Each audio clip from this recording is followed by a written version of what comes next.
You might not catch every reference made on Star Trek Lower Decks, but that's probably because they're such a deep cut you didn't even realize it was a reference.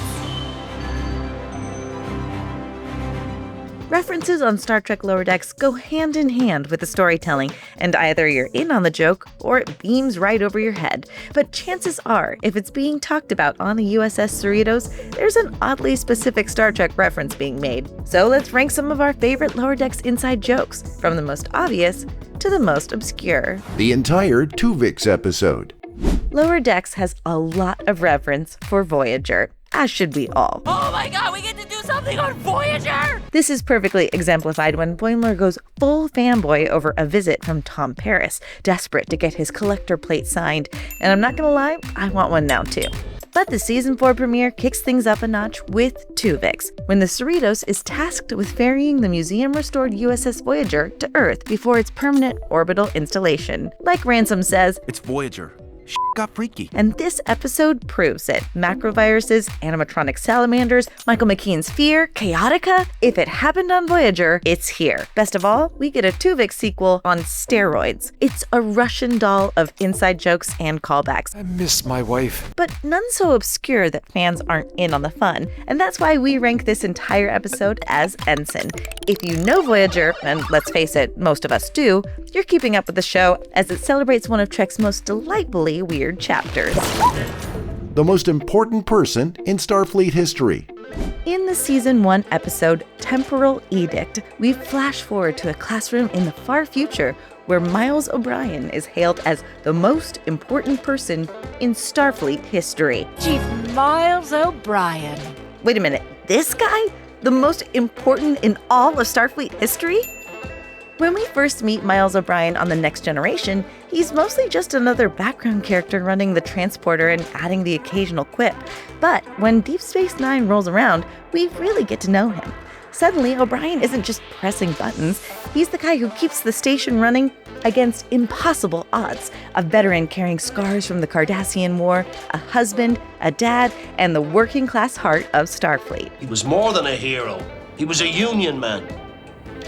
This joke works on so many levels, from Mike McMahan's genuine reverence for O'Brien to the shock that the most important person in Starfleet history isn't Picard or Kirk. Mild shock. That's why we're ranking this inside joke as Lieutenant Commander.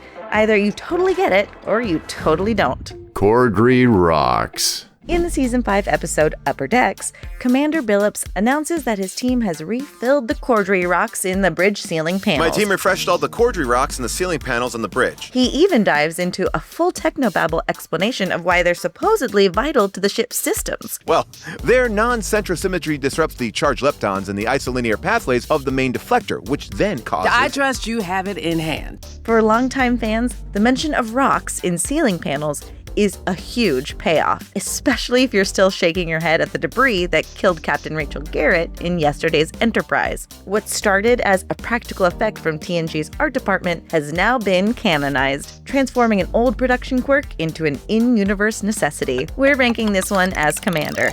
If you've ever been one of the fans yelling about rocks mysteriously falling from the ceiling, congratulations, you've finally been vindicated. And if you're just now learning about ceiling rocks, welcome to the club. The official Star Trek helmet. The Space Fun helmet might be the best example of Lower Decks turning Trek ephemera into canon. In no small parts, Mariner arms the crew with contraband, and Billups grabs the helmet like it's standard issue. It shows up again in Reflections, displayed as a collectible alongside other oddities. In reality, it began life in the 1970s as the official Star Trek helmet, a licensed product from AHI that was really just a generic toy helmet with Trek decals slapped on. It had nothing to do with Star Trek, was never seen on screen, and became infamous as the so-called Spock helmet. Leave it to Lower Decks to reference it, and then double down. In the Star Trek Adventures The Lower Decks Campaign Guide, it gets a full backstory as the Starfleet Excursion Helmet, complete with subspace transceiver, a HUD, and 16 soothing voices. That's why we ranked this one as Captain. What started as a shameless 1970s cash grab is now a hilarious, fully canonized piece of Star Trek history. Hold it right there, cadet. You seem to be enjoying this transmission. But before we go any further, it's time for a level 1 protocol check. Click like, hit subscribe, ring that bell. Then click the tiny arrow next to it and select all, or you might miss further transmissions from Starfleet Command. Did you complete the sequence? If not, experience beige. Okay, be honest. Did you know that beige was something you could experience? Well, you took too long to answer. Experience beige.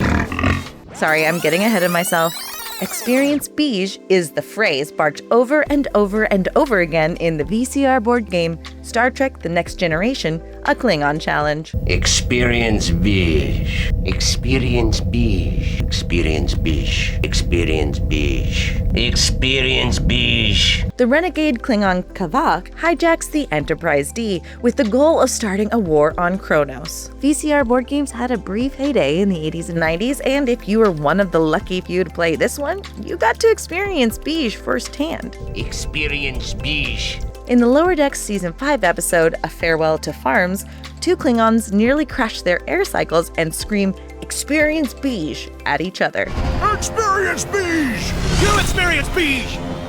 A blink and you'll miss it homage that might just be the deepest of deep cuts. So deep, in fact, that many fans only discovered the reference afterward, when VCR veterans flooded forums and social media to confirm what they just heard. That's why this one earns an Admiral ranking, because whether you experienced beige back in the 90s or just learning about it now, you are officially in on the joke. We know that there are so many deep cuts in Lower Decks, and we couldn't include them all. So let us know, what's your favorite deep cut from the series? Share with us in the comments. That's all for now, and until next time, Experience beige.